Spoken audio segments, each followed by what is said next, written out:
Ipinagdiriwang po ngayong Setyembre ang buwan ng mga guro at sa Barangay Saksi, kilalanin po natin ang isang gurong napamahal na sa komunidad na kanyang pinagsilbihan ng mahigit 20 taon. Saksi si Katrina Son. Pahang, balikat ulo, paa, tuhod, balikat ulo. Basta daycare teacher isang pangalan lang daw ang pumapasok sa isip ng mga taga-barangay Bagong Ilog. Teacher Rica, 24 na taon na kasi siyang mag-isang nagtuturo sa daycare ng barangay. Ay, nagiging estudyante noon, yung anak niya nagiging estudyante rin niya ngayon. Talagang fulfilled ako as teacher ng daycare pag naano ko na, naku, estudyante ko pa pala yung kanilang mga ama, ina. Bakit mo siya love? Kasi po tinuturuan po.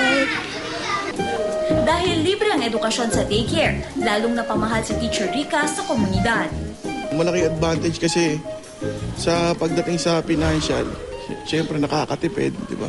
Tsaka at least malapit, hindi ka nagagastos ng pamasahe. Di tulad ng mga ordinaryong guro, ang mga guro ng barangay ay nasa ilalim ng DSWD. Karaniwang tinuturuan nga nila ang mga bata na nasa edad 3 taong gulang hanggang 4 na taong gulang. Wala, ano nga ba yung pinaka naaalala mo nung graduate ka sa Barangay Daycare Center at saka ano nga ba yung kaibahan ng mga guro mo noon at guro mo ngayon? Mas komportable po yung dati kesa po sa ngayon kasi po mas kilala po sila ng parents namin tsaka lagi po namin nakikita sila sa community. Tapos ngayon po sa high school po namin, parang medyo may konting takot po kasi po hindi po namin sila masyadong kilala.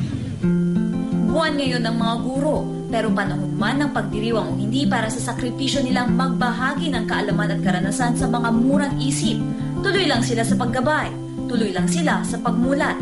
Nang balang araw ay maisakatuparan ng kabataang hinuhulma nila ang mga pagbabagong kailangan ng ating lipunan. Mapagmahal ka sa mga bata, may tiyaga ka para makatagal ka. Tsaka, yun, wala kang ibang makatulong sa kanila. Para sa Barangay Saksi, Katrina Son, nag-uulat.